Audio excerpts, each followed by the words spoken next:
Hi everyone and welcome to this episode of Backchat. If you're new to the channel, I'm Amy, this is my fiance Maggie. Together we are ThinkerThemer. In this series we look at our top 10 Kickstarter, GameFound, crowdsourcing campaigns from the last 2 weeks, and we rank them. And we rank them according to our level of excitement for the campaign. And there's always lots to talk about, so we'll get straight into it this episode with our number 10. Number 10. All right, our number 10 is Assassin's Creed Valhalla, the Orlog dice game. Now. This is a game that I have spent hours playing in game. Like it's a dice game within the Valhalla, Assassin's Creed Valhalla game, which is already a huge game, and that has all these incredible graphics and an incredible story, and yet I spent hours and hours playing the dice game. That is like the most basic sort of dice game with it. And this is instead of playing a game in person with me, she'll be on a video game playing a dice game. I was like, why don't we just play a game? Complete waste of the computer power and all of that sort of everything. I love that game. I find it really, really addictive, even though it's fairly abstract. It's just like, and it's attacking, which I don't usually like, but I don't know why. It's just like one of those games, as soon as I finish, I'm like, again. So when Amy sent me this... because you had said to me, I think it was just like 1 or 2 weeks before, someone should make this game. No, it was like game a month ago or longer. What is time? We're in lockdown again. Yeah. You said someone should make this game, and then you looked on Etsy, I think, and you're like, people are making this game. That's really cool. And then it just appeared in my feed. And I thought, well, here it is. And when I saw it, I was like, oh my goodness, it's happened. All my dreams are coming true. And I'm like, we are back in this without even seeing the page. And then I got to the page and I was like, everything is very official.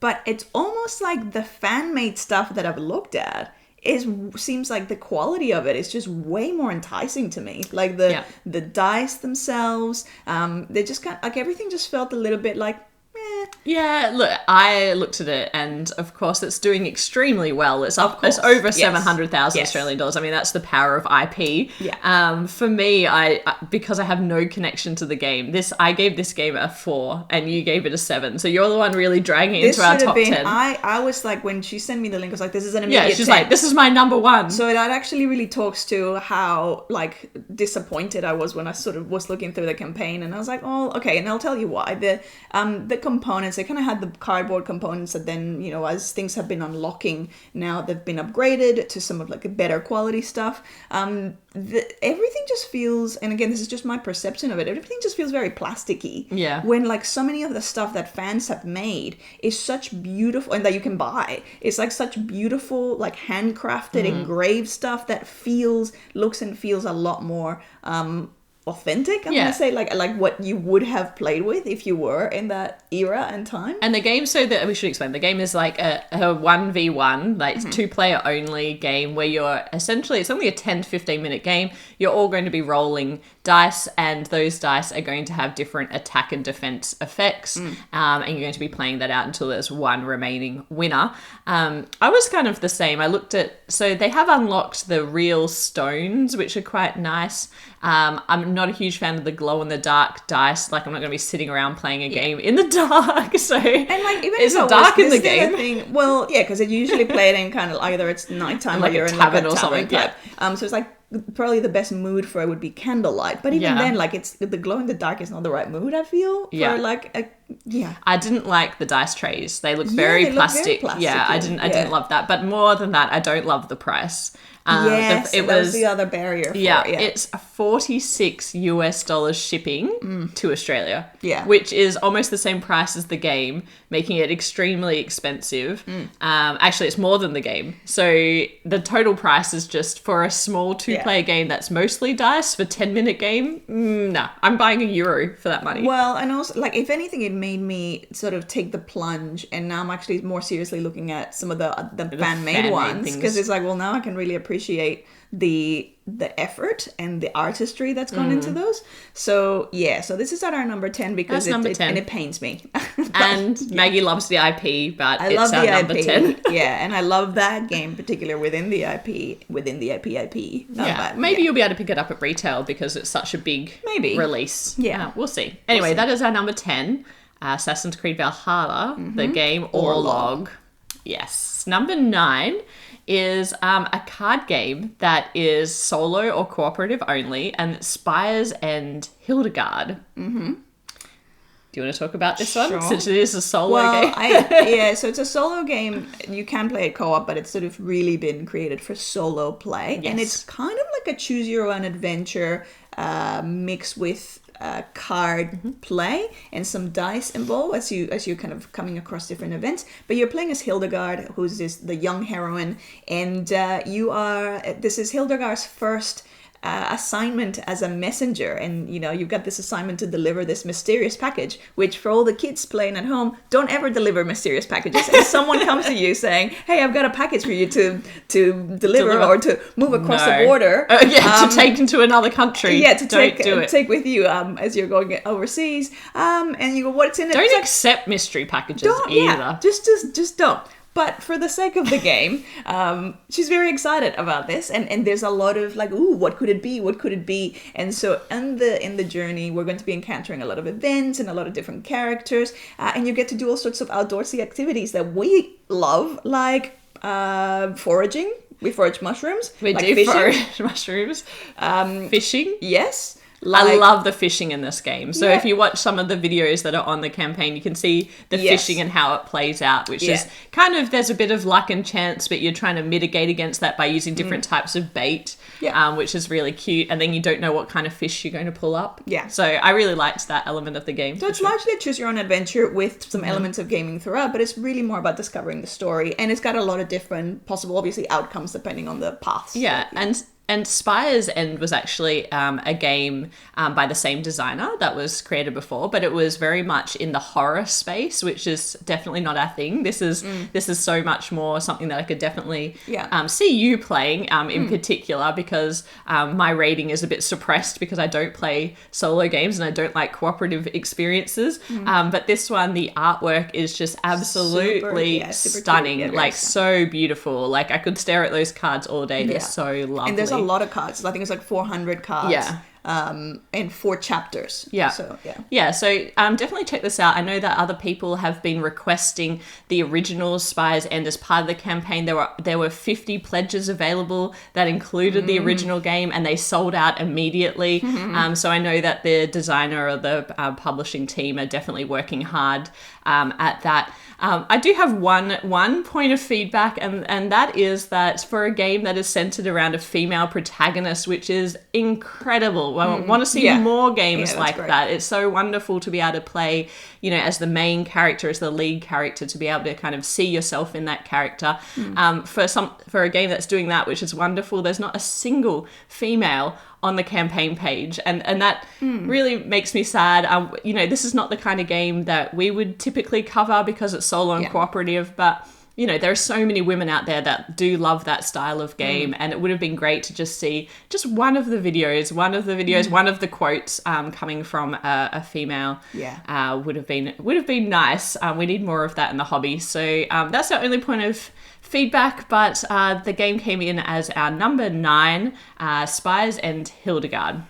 Our number 8 is now. This week, I should have said this at the beginning, but this week, there's so many the last 2 weeks, it felt like every campaign we were evaluating was like a battle style game. There was so many, we're like, another one. And we don't typically love games where it's just like a fight to the death. Which is weird because we're very competitive. Yet we're not into battle. We want to outmaneuver each other, but not necessarily intellectually outplay, outwit, and outnumber, outbuild my civilization or whatever it is. I can't believe you even missed the Survivor reference that I threw in there for you. Oh yeah, I wasn't listening. I know, and the Survivor, if you watch Survivor, the American one has been off air for so long, for the longest time in the 20 years I've been watching it. Anyway, that is neither here nor there. Yeah. So our number 8 is Death Road's All Stars. And the reason why I talk about battling is because this is essentially a battling game where you're trying to get rid of all of your opponents, but you're going to be doing that with your car. It's Hunger Games meets Fast and the Furious, and it's all reality TV, and that's what the game is. Yeah. And so if you like all of those things combined, you're going to love this game. Yeah. And so there is a bit of variable setup in this game because you're going to be selecting a player as well as a car, and those two things have different skill levels, different abilities, and so combined that is going to be your character, and then you're going to be you're going to be kind of upskilling and using different weapons and things and different modifications to your car that are going to allow you to be more powerful than your opponents. And the way it plays out is that everyone is going to be taking turns on a board with these beautiful car miniatures. I have to say that is my favorite part of the game is the car miniatures. Like I think anyone who's into painting would really love that challenge of putting together, the artwork that's on race cars and all of that kind of thing. That would be really fun.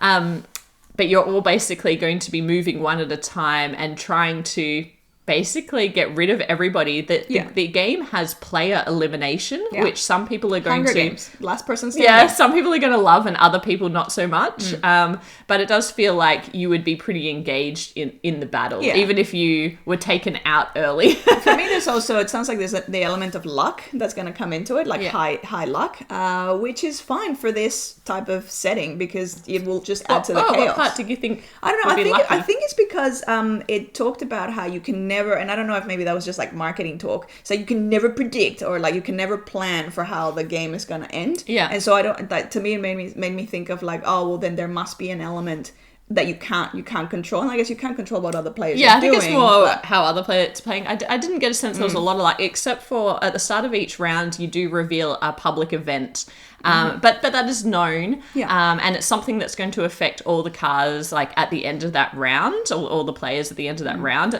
which I really like. It reminded me a bit of Cult Express, actually, where that at the end of a round a certain action's going to happen, and so you spend that round mitigating against that to make sure that it doesn't affect you negatively. But anyway, that is our number 8, Death Road's All Stars. Yeah. Our number 7 is a game called Blood of the Northmen. Now, in Blood of the Northmen, we're playing different Viking clans, and we're in the Nordic woodlands of the 9th century. And so, you're going to do what Viking clans do. You're going to do a lot of moving around and making sure that your clan reigns victorious, setting up your camps or expanding or recruiting and that sort of stuff. But this one's more around the mechanics and what it looks like, and what you can, the cute little innovative things that it's bringing in. Yes. Yeah. Do you want me to take over? Because this was actually rated not as high for you. No. And it would have rated higher for me. I'll talk about that in a moment. But Blood of the Northmen, if you look at the cover, you would not have guessed that this would be something on Maggie and I's list, probably. And it does sound very aggressive. But Blood of the Northmen is a game by Carl Chaddick. And if that name is familiar to you, he is the designer of a little card game called Innovation. And Innovation is such an interesting game mechanically. I love it and despise it and want to always play it and then never want to play it again. It is just such an... We actually covered it, review. Yeah, we did do a review of it because it's such a compelling game in such a small box, and it's really cheap to pick up, and I'm just going to say it that I encourage you to try it because it's mayhem. It is mayhem, but it's so interesting mechanically. So if you are mechanically inclined, I would definitely say check that out. But anyway, he has another game called Glory to Rome, which is meant to be excellent. It's impossible to get it out of print, and I've wanted to pick that game up but haven't found it. Blood of the Northmen is again by Carl. What is interesting about this game is the mechanics in it. It is a tile-laying game, very reminiscent of Carcassonne. So what you're going to be doing on your turn is taking a tile and drafting it from your hand into the center play area. But what's really interesting is there's also this action selection system that is tied to the tiles themselves and the geography on the tiles. So if there's forest land or if there's mountain on the tile, that dictates the actions that you're going to be allowed to take by using that tile, which is really interesting. But it even becomes more interesting in that it's also, of course, contributing to the landscape, but the tiles are also what are used in battle. So when you confront another player in this game, you're going to be revealing tiles, and the tiles that you reveal and the number of tiles that you're able to contribute to that fight are going to dictate whether you win or lose. So he's taken this idea of tile placement and made it much more interesting in that the tiles are kind of contributing all these things. Now, it's a 6 for me. There's a couple of reasons why I started being very excited. I started looked at it, was not for us, got more into it, and then I was very excited. And then I was reading about the previous campaign. So this is actually a reprint of the game as well as an expansion, but they are doing very hard, doing a lot of work, I guess, in this game to rectify some of the errors that occurred in the first printing of the game. So there were a few errors. There was also the fact that all the miniatures that come in this game that represent your player are very, very mini. They're minis. And because you can fit multiples in just the one tile. Yeah. So it's like they're really, really tiny for them to be able to... Exactly. But they're also all grey. And so it's very hard to tell your characters apart from other characters. Which is kind of a problem that we have with Destinies, actually, that we hadn't mentioned, which is just and it doesn't really matter, but the characters are very hard to discern because they're so tiny. But actually in the rule book of Blood of the Northmen, they refer to different coloured clans. So they're like this colour and that colour, but all the minis are the same colour. Yeah. So people are a bit frustrated at that. I believe they're going to include coloured bases in this game, and they're trying to kind of fix some of the previous mistakes. So that did temper my excitement about backing this one. On top of that, it's $30 to $45 shipping to Australia, which just seems to be more and more the norm, but it does add so much cost. It doubles the cost of buying the game. So for that reason, we probably won't be backing it. There is one other mechanism, though, that I do want to talk about, and that is the fact that your victory points in this game are counted using your people in your clan. So when you get a victory point, you take people out of your group and put them to the side on a scoring tile. And what that means is you have fewer people in your clan to play with in the game, which is not going to help you from the area control component. I love that as an idea because the more it's a good catch-up mechanic, because the further ahead you are, the more restrained you're going to be with your people. So anyway, that is some interesting things there. I'm so tempted just because I love the mechanisms, but that is Blood multi-use, how multi-use cards are all the rage. Yeah, multi-use tiles. I know. Yeah. It's super interesting. Yeah. That is our number 7, Blood of the Northmen. What other multi-use things we can do? Multi-use other components. Multi-use. Yeah, I'm not sure. Yeah. Yeah. Soon it will just be like one card, one thing, and you use it for everything in the game. Yeah. So our number 6 is Bantam West, which is a sandbox sim Wild game. West sim game, open world. You're all playing different characters called the Strangers, so you all kind of have your own agenda in a way. I believe there's some asymmetric powers as well, or abilities. Yeah. You definitely end up having your own sort of objectives. Ultimately, the sense, and this is probably one of the biggest challenges with this game, I don't actually know what you're trying to do. Like, I know that it's super big, and it's both physically big in that it takes up a lot of room on your table, but also there's so many options because it's sort of, again, like exploring this sandbox open world concept. I don't quite know, I get the sense that maybe it's meant to be like a point salad sort of thing, and so that's a notoriety point. Yes, so that's right. you're ultimately will ultimately determine who the winner is.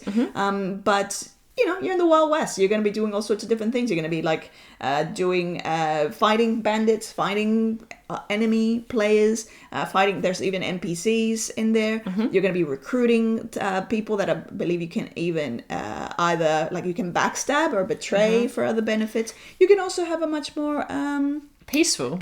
You can go foraging. go make up stuff. You can go logging. Yeah, to make some make things that you can then sell or use to upskill yourself. You're going to be So building a cabin as well, which I thought was really cool. Yeah, like you've got your creating own space, and then that space can be robbed by other players, or Right. you can go rob other players from their cabin. So I thought that was really cool. Yeah. I should say that probably in terms of sandbox games, like Maggie and I are both like video games. Probably as we've been getting more and more into board games, video games have fallen off a little bit for me. I do play Oculus, but that's about it. But I'd say before that, Maggie was always the one that was into sandbox that's my experiences. So favorite any genre type of of game video. where she can do her side quests and side objectives, whereas I prefer a game that's very focused Very on linear. Yeah, very linear. on rails. Tell me exactly what I'm trying to do, and I will get there. And that is similar to what I like in board games, where I need to know, what are the win conditions, and so I was a little bit concerned when I first saw this game.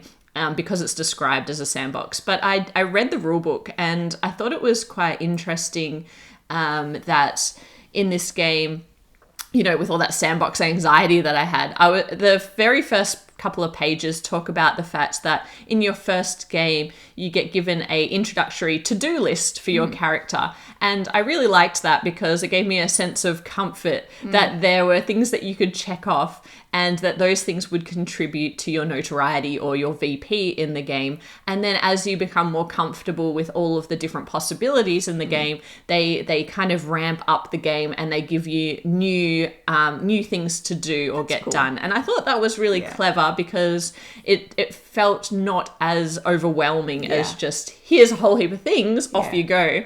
And I really liked how I feel like they would have had to think long and hard about the balance of all of the different mechanisms in the game and how, if you focused on one part of the game, how fast you could, kind of get the notoriety. And they do say in the rule book, don't put all of your eggs in one basket. Don't just do one thing. You need to kind of get out and do a variety of things in order to win this game. And the more I read it, the more interested I was in it because it did feel like a lot of thought had gone into the storytelling in this game.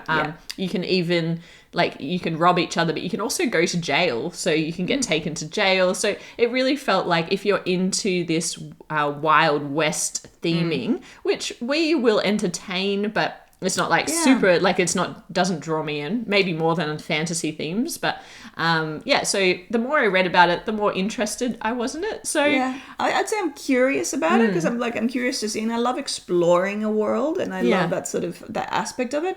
But I also kind of want to feel like I have a purpose. So I think having those goals and having those set things will help. Yeah. I love a to-do list. And just in events. general.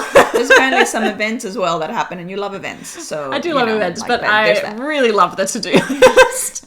I don't know, it gave me a real sense of calm. Just that's how I start my work days. I make a to-do list and I work through it quite methodically. So I'm intrigued by this. I don't know, To-do list. from a price point, is it something that we would be entertaining? It is an expensive game. So the entry point into the game is $97 US. So that puts it at $120, $130 Australian, which is an expensive game. But it does look like a lot of care and time, and there's a lot of detail in this game. It feels like there'd be a lot of gameplay in this game. There are quite a few reviews, I think, out of this already, so definitely watch one of those if you're interested. For me, I'm kind of on the fence about it, just because it is expensive and it's maybe the sandbox thing, to-do list aside. Once you get into the game, it might be a bit too big and Sounds sprawling. like what you need is a to-do list game. It's like you just have a to-do list. I know, game. that's what I was about to say before. I need to do this, the game. That's my life. I mean, if nothing else, it'll be very satisfying. Yeah, that's right. As you get through it, you're like, oh yes, this is amazing. That's every day. Okay, that's our number 6, Bantam West. Our number 5 is a little 18 card game called Prise de Fer. It's like Pre. Oh yeah, Prise de Fer. Prise de Fer. Which actually I think might be like price of the fair. So it's like you get the price. I don't know. That's my read on I imagine that's French. Anyway, this is a 1v1 card game where you are going to be playing cards as if you were in a sword fight. Yes. And that is, again, something that you probably wouldn't expect from us being that high. I am the one dragging this up this time. It's not that high for me. No, it's a 7 for me, a 5 for Maggie. I like card games, and I really like two-player specific card games where it's like that back and forth. And in this game, there's probably no more true back and forth than a sword fight, because in this game you're going to be playing cards that allow you to be on the offense and cards that allow you to be on the defense. And so it's always one player who's attacking, and then as soon as that changes, it kind of goes back the other way, and it's about optimizing the order in which you play those cards. It looks like sparring, so it looks like, it's 5, it's like whoever wins 5 wins the game, and it looks like short, sharp matches, again, head to head. So I think, again, for me, I'm kind of out because I'm not into swords, and I'm not into fighting head to head. But if you are into those things, you don't like super aggressive games. No, and I also get bored when it's just about battle, or just and I get that this is more around kind of what are you going to target, or how am I going to defend, and the dance of the sword fight. Yeah, but it's still not really theme wise. Not really your thing. Into, but but if you are, but I've already backed it.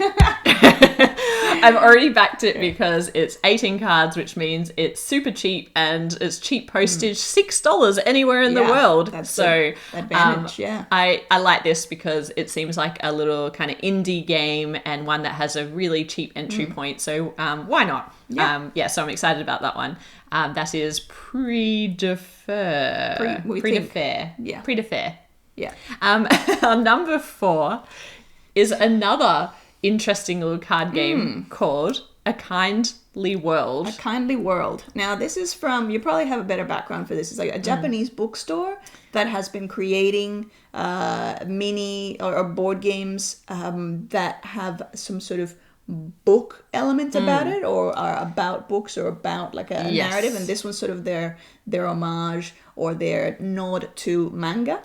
Well, actually, yeah. So it's a book or a manga that has won a lot of awards because the actual title is A World Where Everything is a Little Kind, and it's about this story where there's a small island, and it's dominated by silence and darkness, and then a tourist comes to that island and plants the tree of light. The tree of light. Bring the tree of light that'll make everything easier, or something like that. Which I imagine is kind of if you have I took it to mean bringing in modernization. So I took that tree of light, because it sort of sounds like then it brings in more trouble than it's worth. So it's not like a tree of light in the general kind of tree of light, from an enlightenment sense. It's a tree of light, and I see a skyscraper, so it's sort of bringing modernization, or bringing I think it's about the effects of war and what happened in Japan.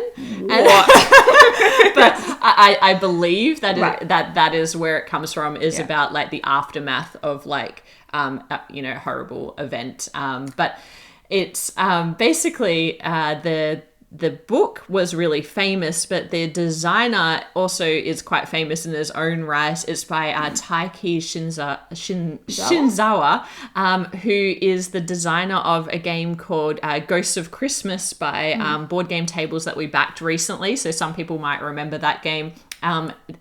He's also been involved in Oink games as well. And there's also a famous game by him called American Bookstore, which everyone who's backing this game is trying to get them to reprint because it's a really hard to find trick-taking game. But this game just has all of these unique cards, and to be honest, it was really difficult to work out what the game actually Clearly, is. I couldn't even work out what the theme was. If you go to the campaign page, there's just not a lot of information there. I had to do a lot of digging to find even that small amount of information about, because obviously it was published in Japanese. My Japanese is not good enough to read an entire book, unfortunately.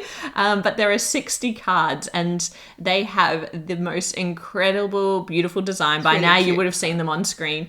And every card has a different scene from the original manga on it. The text on the cards is easy to read if you read basic Japanese. And they're basic words, they're items that were found on the island and characters that were found on the island. The game is going to be a set collection game, and there will be an English reference guide that comes with this game. I feel like this is your one and only opportunity to pick up this game. It will be really hard to find post Kickstarter unless you live in Japan. So for me, it's kind of, I really want to back it. Actually, I have backed it because I feel like it's going to be cute, but it feels like it's going to be very simple, and partly because I'm not into like set collection in that sense. It's kind of like so I feel like I think I would get it because of the art. I don't know if it'll see the table that much. No, I don't think so too. Yeah. But if you also look at the way that they've designed the box, it's made to look like a manga that sits on your shelf. Yeah, that's and cute. It's just so cute. And there are just some things that, I don't know, they just really draw me in. This is one of them. I've always been a fan of Japan. Obviously, I studied Japanese. And backing this one, that is the very mysterious A Kindly World, our number 4. Our number 3 is a game that was kind of low on my radar, and maybe some of you haven't heard about it, but it's called Funny Pages, and it's not really a game, but more of an escape room type deduction puzzle. It's a puzzle experience. Like the funny papers, so it's like the cartoons in the papers. So it's the cartoonist of a newspaper has gone missing or it's been kidnapped, and now you've got the paper editor who's got all these cartoons, and the most important thing is no idea when these cartoons are meant to be published, what day of the week. And so what you're trying to figure out is somehow the cartoonist knew this, and so then the cartoon left clues as to which day of the week they were meant to be published on, or maybe that's part of their shtick. Like that's this cartoon's thing, is that you get to figure out how. But every single one of these images, it's the puzzle is to figure out what day of the week it's meant to be published on, and then you're meant to help fill in the calendar so that the good editor can complete the whole thing. And so we often say that we watch all the campaign videos for every campaign, and sometimes they're helpful and sometimes they're not.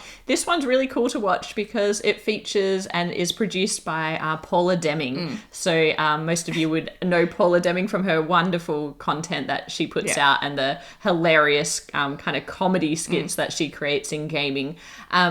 But I enjoyed it. It's very good because she plays the editor. Yeah, she got me. Yeah, you got me a couple of times. Yeah. So she explains kind of the context of the game, and the game itself is being created by Logan Giannini, who was not a name that was familiar to me, but the more I looked into him, interestingly, he works for Chip Theory Games, who are well known to a lot of people, but also has created many games in this vein, which are escape room style or mystery deduction, and quite, by the sounds of it, quite challenging games. I'd be really keen to check out some of the other games which are being offered as part of this campaign. So if you're a fan of those puzzle type experiences, they're going to offer all of them from their catalogue.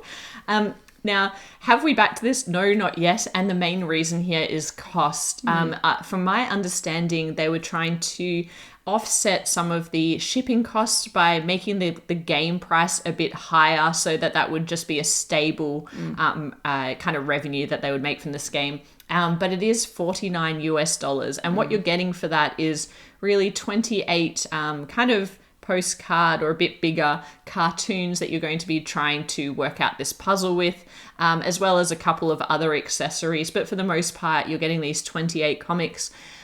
It's a expensive entry point for a game that is mostly just those cardboard paper or a puzzle type experience. And then on top of that, it's $20 shipping to Australia. I think it's a bit cheaper everywhere else, but that still felt like it wasn't hugely subsidized for the size of the game. So that makes it over $100 Australian for a puzzle experience. And as much as I love all the creators who have pulled this together, that's a really high price point. And, it's our number 3, so we're excited about it, but I'm just not sure I can justify it when I could spend $100 on a big box Also, experience. I know for me, when it comes to these puzzles, I am so bad at them.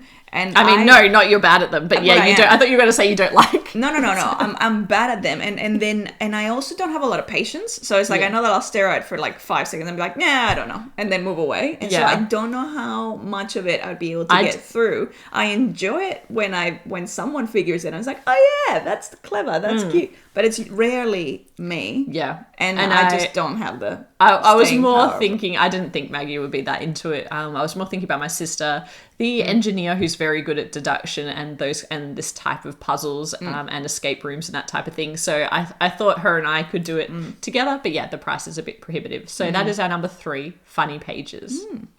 Now our number 2 is On Mars expansion, On Mars Alien Invasion. A lot of people are going to be excited about this one. A lot of people are excited about this one. This introduces 4 new, are they calling it chapters? Yes. Like chapters or modules, and they all kind of bring in new ways of playing. So there's co-op mode, there's an extra solo variant, and there's one versus many approach. And aliens are coming. So this is to attack. We should say it's an expansion to Lacerda's game On Mars, if you didn't know that already, which is one of his heaviest. One of his heaviest games, and one of his best. I really like the game. I love On Mars. It's a great game. Yeah, I love On Mars, the game. I feel it's one of those games that when I'm playing is like there's so much going on, but at no point did I feel disjointed. No, it is much smoother than some of his other games.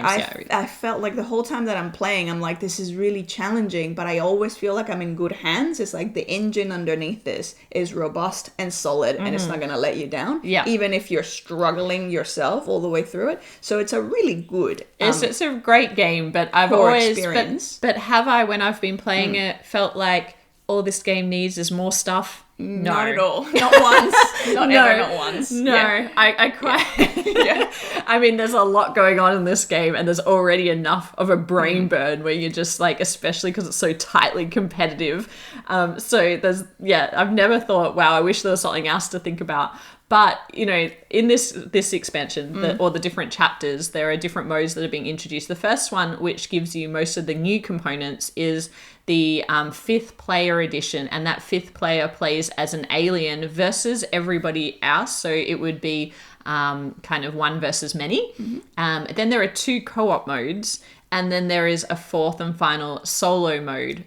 Which is in addition to the solo mode that does come with the base game. Yeah, and it's different. It's different because it is still kind of playing with, that's my understanding, it's still playing with the new kind of alien pack or alien storyline. Yeah, so it's not and I may be getting this wrong, I don't think I am, but it's not bringing a new solo mode to the core game, which is kind of like what I hoped. Okay. Because as you know, I love soloing multiplayer games, and On Mars is a game that I love at a multiplayer count, and the solo mode is like, it had so much potential, and I just feel like it's just one of those things that gets really fiddly, and then I just kind of like lose interest. So it's because you love playing with me. I do love playing with you. That's what you meant to say. Yes, that is exactly what I meant to say. So I'm not sure. And also from a theme point of view, I actually enjoy more the core theme of just like, you're on Mars, you're trying to create all these or grow your settlements and sort of prosper.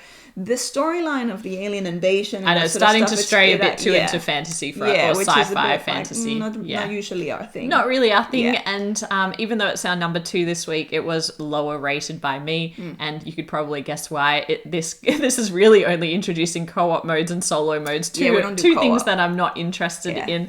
The 5th player. Or rather the alien, I'm not really interested in that either. The thing I love about this game is really the competitive nature, and everyone is kind of so like just intensely trying to achieve as much as possible. So I really like that. I don't want it to change to one versus many. So for that reason, there's nothing here that I'm super excited about. I will say though, especially in Australia, it can be really hard to come by some of these Lacerda games. So in the add-ons to this campaign, you will be able to add a lot of stuff from the back catalogue, which is something that I've done before, and is definitely worthwhile if you want to go in for $1 and kind of I think that will enable you to access the back catalogue. So that is the number 2 of the week, On Mars Alien Invasion.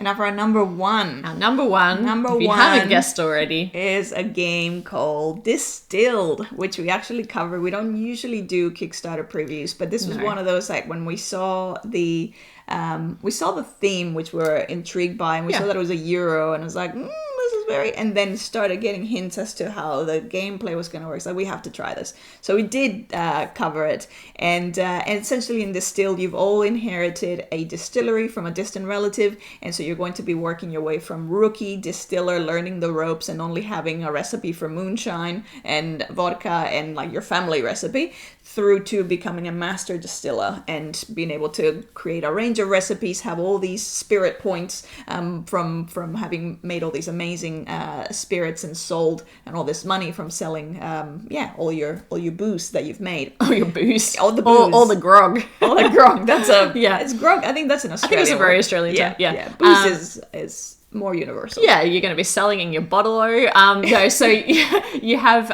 your distillery player board, and you're going to be able to upgrade that distillery. You're going to be able to upgrade the alcohols that you're making by introducing premium ingredients, which help you get more money and help you get more VP. You desperately need money in this game. This is a very tight game where it's only 7 rounds, and across those rounds you are only really going to be making max 1 drink per round, which means that you are constantly thinking about what you need to do in future rounds and setting yourself up for success in that next round.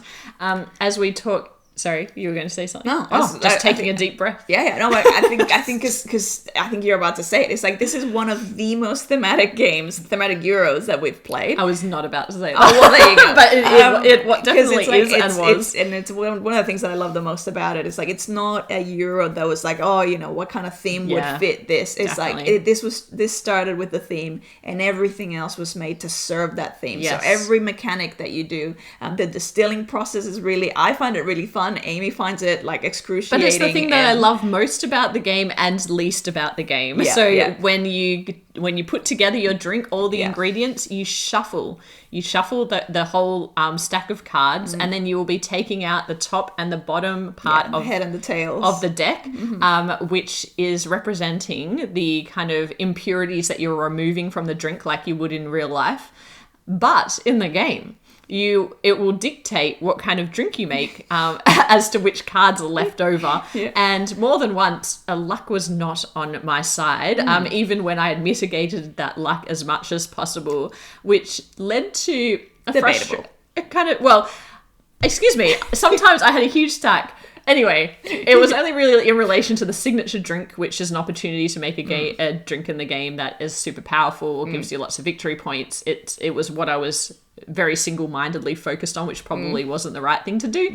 But often I pulled out my signature ingredient as part of that random shuffle, and that made me very sad. I will say though, I didn't touch on this, it's probably worse at a lower player count because of the fact that the market is not being turned over more frequently, so you don't get to see your signature ingredient as frequently in that turn. So it was worse at 2 players than it was. And also, I'm probably more angry when it's just you and me and it's like a head-to-head battle. So and it's still something that I kind of, agree to disagree. Because I'm like, as a high very risk-averse person that I am, like I would be consistently mitigating against that happening to me, to the point of like, again, and it means that then I'm not making the most efficient moves because But that's what Fresh was going to say. I'm way more focused on being optimizing the game. Anyway, we did really enjoy our time with Distilled. I'm secretly hoping that I can keep the prototype copy, but if we don't end up doing that, I definitely will be backing this game. So this is one that we will 100% be backing. It is a really great game, especially if you're into the theme. But the theme tied to the mechanics is so well beautiful done here. Presents as well. Like the cards are beautiful. Everything is items, so the bottles and the barrels and the the ingredients. Like the artwork on the cards is really nice. And I love how diverse the characters are and the stories that are told through those player cards. Dave Beck has done an amazing job of that and representation in that. But I'm drawn in by the campaign because there's also a play mat, and you know how I feel about play mat, so I'd definitely be backing that. But that is our number 1 for the fortnight. It is Distilled. Yep. That's our top 10. Thank you so much for tuning in, as always, to Back Chat. We really enjoy doing this every couple of weeks. Yeah. It's a lot of research. The rest of the games in the list will be in the description below. They all fell below our top 10, obviously. But if you're really into battling games, there's quite a few to check out this fortnight. But that is it from us, and we'll see you soon. But bye for now. Bye.